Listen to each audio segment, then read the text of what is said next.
kepolisian, tentara harus koreksi diri, harus menghilangkan penyelewengan dan korupsi dari tubuh masing-masing. Saya ulangi, seluruh aparat harus memperbaiki diri, harus membersihkan diri, harus berani koreksi. Jangan justru aparat yang di belakang penyelewengan, aparat yang backing penyelewengan, aparat yang backing penyelundupan, backing narkoba, backing judi, backing illegal ini, illegal itu, illegal ini. Jangan sampai begitu, saudara-saudara.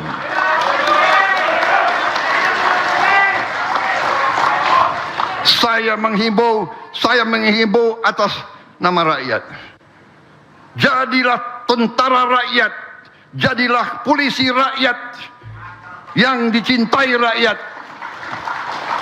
Dan ini sudah dirintis oleh pimpinan TNI dan pimpinan kepolisian. Saya lihat, saya ditanya, saya diejek di negara-negara lain. Saya memang kenyang diejek, nggak apa-apa lah, biar aja. Paling diejek, ya kan? Rakyat yang susah lebih menderita tiap hari. Kalau aku diejek, ya kan?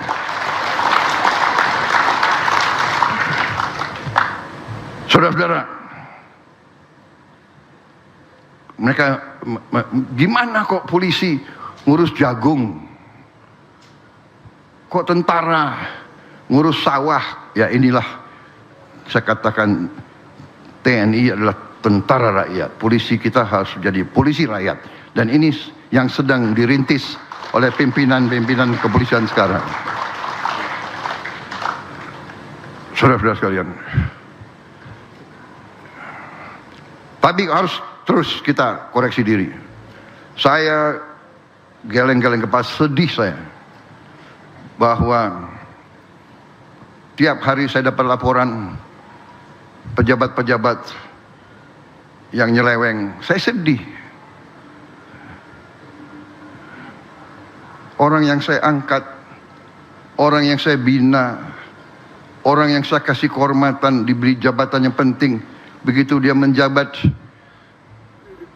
nyeleweng, nyuri uang rakyat. Bagaimana? Apa yang harus saya buat?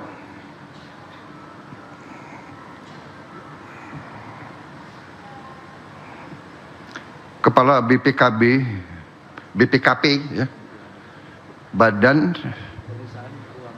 Pemeriksaan Keuangan Pemerintah, datang ke saya agak gemeter. Heran saya, kenapa stres dia dulu?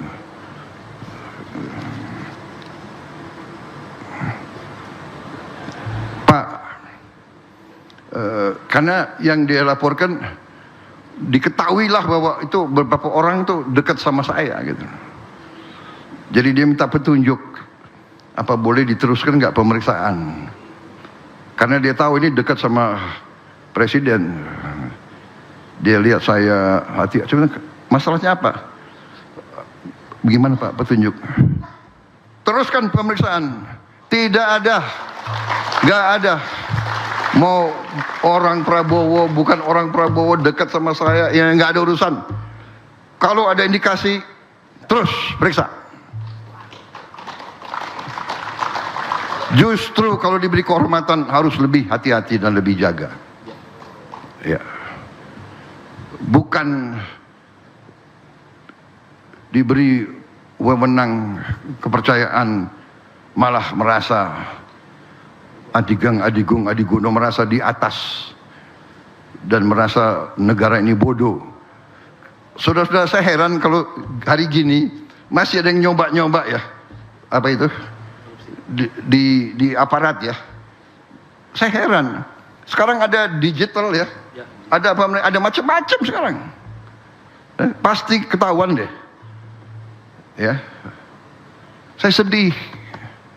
Di ujung puncak karier, yang paling saya sedih adalah nanti anak dan istrinya. Tapi saya katakan jawaban saya kepada BPKP, Anda boleh tanya beliau, Pak Ateh, tanya beliau.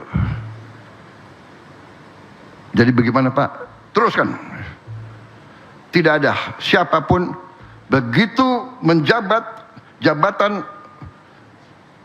negara, jabatan berarti tanggung jawabnya kepada negara dan rakyat. Sudah nggak ada lagi. Nggak ada. Saya sendiri katakan, mau partai saya sendiri, Gerindra, cek udah berapa yang diproses dan ditahan. Tidak. Justru harus memberi contoh. Apakah dia jenderal atau mantan jenderal? Harus memberi contoh. Dulu kamu jago perang, ya sekarang buktikan ke rakyat bahwa kamu selesaikan karier kamu dengan tetap kehormatan. Bukan. Enggak, ini saya sampaikan karena saya, ya kalau saya dapat laporan, ya kan, apa yang harus saya buat? Nanti geremeng-geremeng, sakit hati, ya kan? Suruh kembaliin yang dia dapat secara tidak halal, nggak mau, ya sudah. Urusan sama kejaksaan sana, saya serahkan. Jadi saudara-saudara, hari ini terima kasih. Saya diundang ke sini.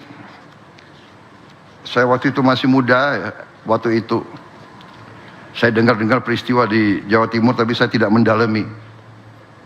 Akhirnya hari ini saya baru sadar, baru paham, ya, kolusi aparat dipakai oleh kapitalis tertentu, ya kan? Dan ini budaya ini tidak boleh kita teruskan juga.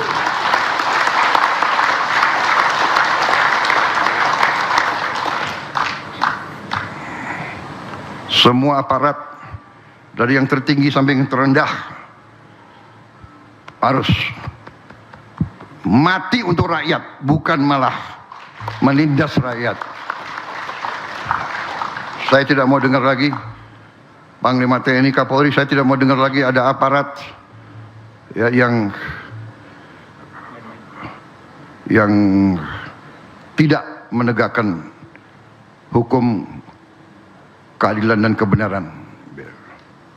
Tidak boleh backing macam-macam. Negara kita kaya, harus kita amankan kekayaan tersebut untuk sebesar-besarnya kemakmuran rakyat. Saya bertekad, saya percaya dan saya yakin dalam waktu yang tidak terlalu lama kita akan bangkit. Sekarang saja sudah terbukti. Sekarang sudah terbukti. Banyak negara yang kesulitan, yang panik karena perang di Timur Tengah, Selat Hormuz ditutup. 20% BBM dunia lewat Selat Hormuz.